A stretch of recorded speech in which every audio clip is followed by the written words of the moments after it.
नमस्कार दोस्तों, जय श्री राम। आपका स्वागत है आपके अपने चैनल वास्ट्रो विजय पे।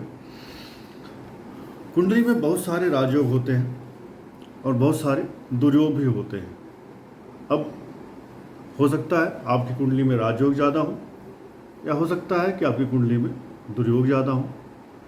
तो कई बार ऐसा होता है, हर इंसान चाहता है कि मेरी कुंडली में ज़्यादा से ज़्यादा राजयोग हो, जिससे कि इंसान को सुनने में अच्छा लगे, देखने में अच्छा लगे और उसके अच्छे फल मिलने की मन में एक संभावना बनी रहे।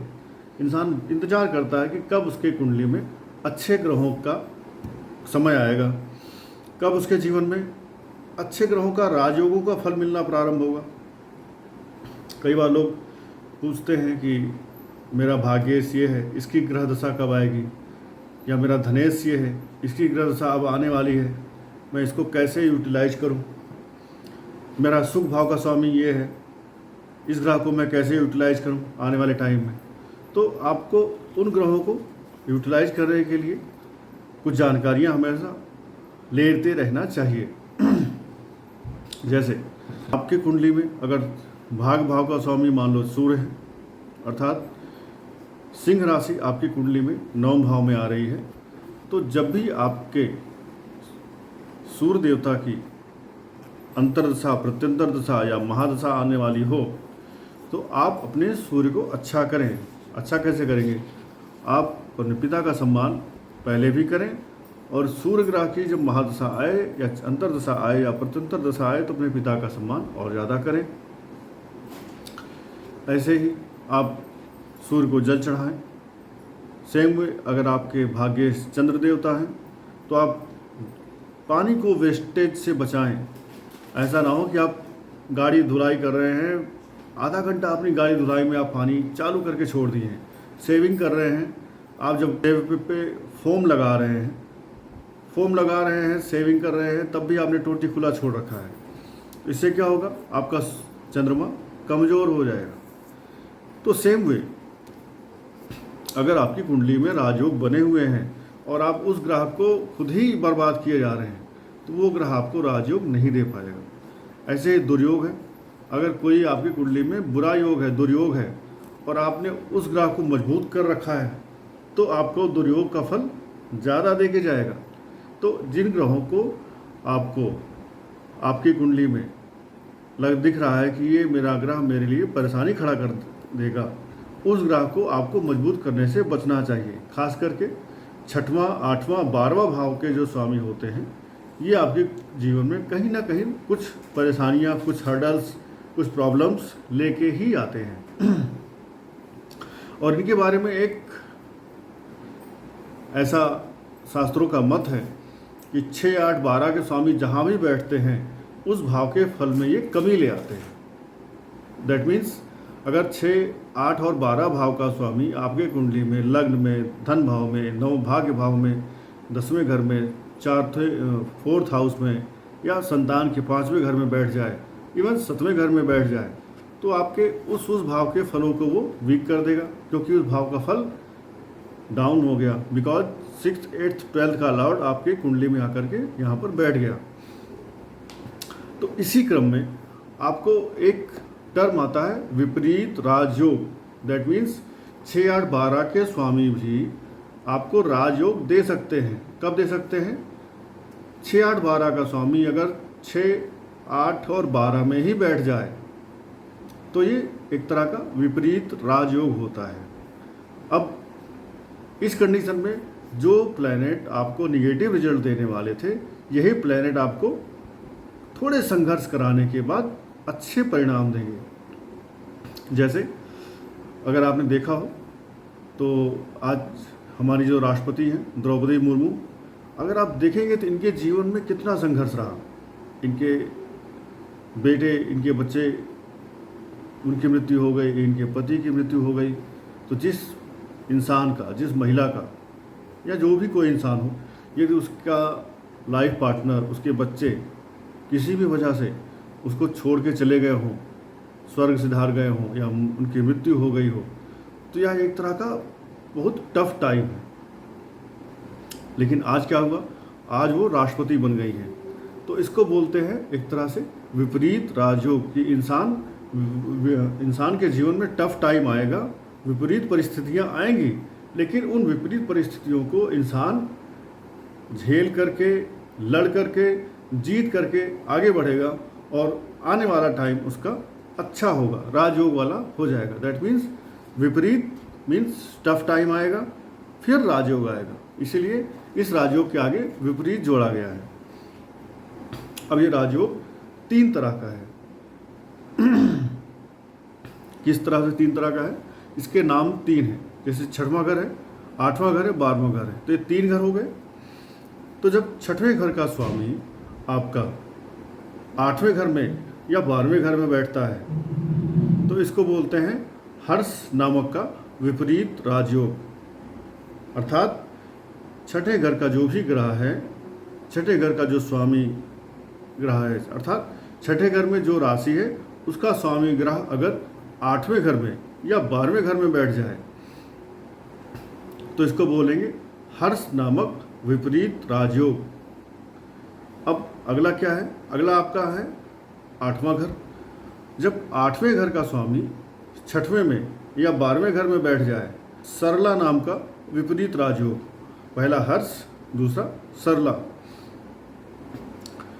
ये विपरीत राजयोग भी इंसान को थोड़े से मेहनत संघर्ष करवाने के बाद अच्छे फल देता है। ऐसे ही अगर 12वें घर का स्वामी 6ठे घर में और 8वें घर में बैठ जाए तो क्या होता है? तो ये बनता है आपका विमल नाम का विपरीत राजयोग। तो आपने जाना हर्ष, सरला और विमल नाम के विपरीत राजयोग 6ठे, 8वें, 12वें भाव से बनने वाले।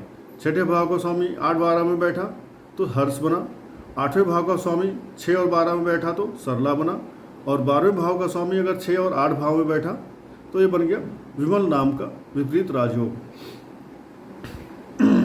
अब इन राजयोगों में जो बेस्ट राजयोग होता है वो होता है जब 8वें भाव का स्वामी 6ठे में बैठे या 6ठे भाव का स्वामी 8वें में बैठे। 12वें भाव का जो स्वामी है इससे बनने वाला राजयोग इन तीनों राजयोगों में 3rd नंबर पे आता है। 1st नंबर पे आपको प्रायोरिटी अगर देखना है तो 8म भाव का स्वामी अगर 6, 12 में बैठ रहा है तो ये होगा पहला अच्छे क्वालिटी का विपरीत राजयोग। इसका परिणाम ज़्यादा अच्छा होता है, ऊंचा होता है। 2nd नंबर पे आपको देना है 6 नंबर का। जब 6 नंबर का राशि का स्वामी 8, 12 में बैठे तो ये 2nd नंबर पे ग्रेडिंग में इसको रखेंगे। और 12th हाउस का लॉर्ड जब बैठता है 6th और 12th में, 6th और 8th में, तो ये 3rd नंबर का विपरीत राजयोग होगा। बट इन तीनों विपरीत राजयोगों में जातक को अपने जीवन में संघर्ष के बाद सफलता मिलती हुई दिखाई पड़ेगी। दैट मीन्स मेहनत कराना पड़ेगा, मेहनत करनी पड़ेगी।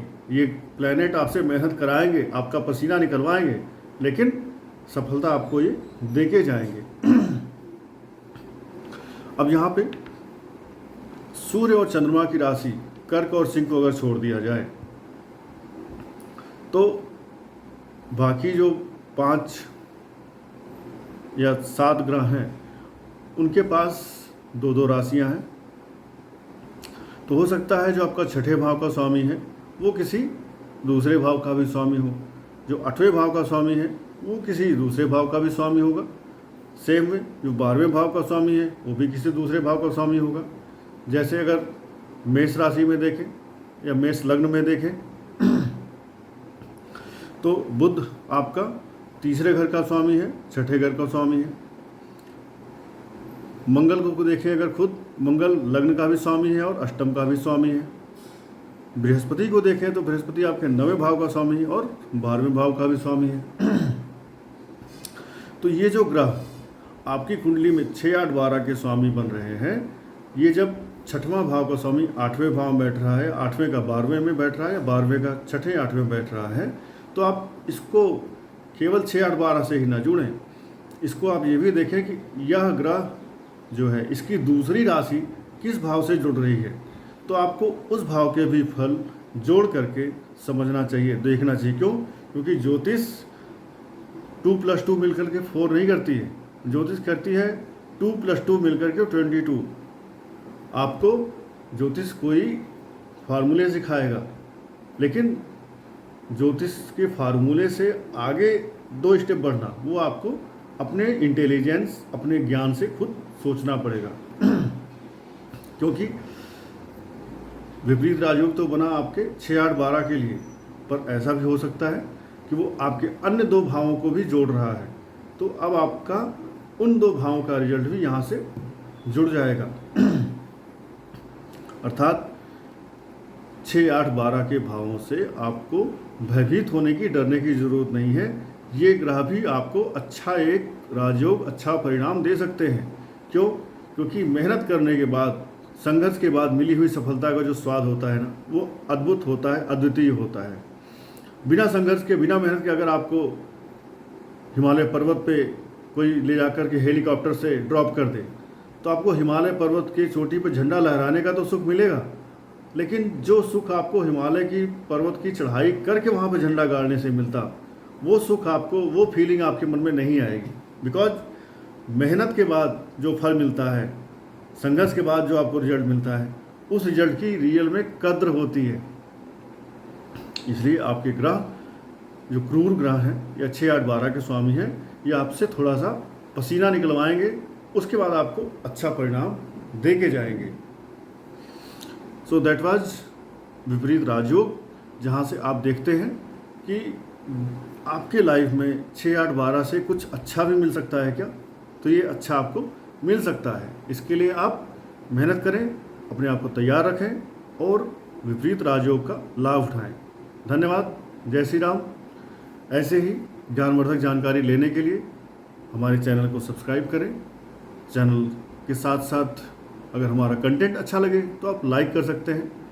कुछ बात आपको अच्छी लगी है तो आप उसके लिए कमेंट करके हमें लिख सकते हैं। इससे हमारा उत्साहवर्धन होगा और हम आगे आपके लिए अच्छा और कंटेंट बनाने के लिए हमें प्रेरणा मिलती रहेगी। जय श्री राम।